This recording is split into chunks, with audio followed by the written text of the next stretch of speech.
હજ યાત્રા કરવા સાઉદી અરેબિયા ગયેલા 22 હજ યાત્રીઓના હીટવેવના કારણે મોત. સાઉદી અરેબિયામાં હજ યાત્રા દરમિયાન આ વખતે હીટસ્ટ્રોકે તબાહી મચાવી દીધી છે. આ વખતે ગરમીએ કહેર વસાવ્યો છે. આ આકરી ગરમીના કારણે 22 હજ યાત્રીઓના મોત થઈ ગયા છે. સતત વધી રહેલા મૃતક આંક બાદ સાઉદી સરકારની વ્યવસ્થાની પોલ ખુલી ગઈ છે. આ સાથે જ દુનિયાભરના લોકો સાઉદી સરકાર પર ગંભીર આરોપ લગાવી રહ્યા છે. સોશિયલ મીડિયા પર કેટલાક એવા વિડીયો પણ વાયરલ થયા છે જેમાં આ આકરી ગરમીમાં રસ્તા પર મૃતદેહો પડેલા જોઈ શકાય છે. સાઉદી અરેબિયાના આરોગ્ય મંત્રાલયે હજ યાત્રા દરમિયાન ગરમી લાગવાથી બીમાર થયેલા 27,000થી વધુ મામલાની પુષ્ટિ કરી છે. જોર્ડનની એક સમાચાર એજન્સીએ રવિવારે જણાવ્યું હતું કે હજ યાત્રા પર સાઉદી ગયેલા દેશના 14 લોકોના લૂ લાગવાથી મોત થઈ ગયા. સોશિયલ મીડિયા પર એક વિડીયો વાયરલ થઈ રહ્યો છે જેમાં રસ્તા પર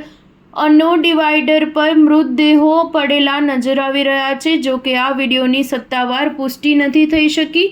ઇજિપ્તની એક 61 વર્ષીય હજ યાત્રી અઝા હામિદ બ્રાહીમે જણાવ્યું કે રસ્તા પર પડેલા મૃતદેહોને મેં જોયા છે. એવું લાગે છે કે જેમ કે સાઉદીમાં કયામત આવી ગઈ છે. સાઉદી અરેબિયામાં મોટી સંખ્યામાં થઈ રહેલા મૃત્યુ અને ત્યારબાદ મૃતદેહોની ગેરવ્યવસ્થાને લઈને લોકો સોશિયલ મીડિયા પર સાઉદી અરેબિયાની ટીકા કરી રહ્યા છે. સોશિયલ મીડિયા પર રસ્તાના કિનારે પડેલા મૃતદેહોનો વિડીયો શેર કરવામાં આવ્યો છે.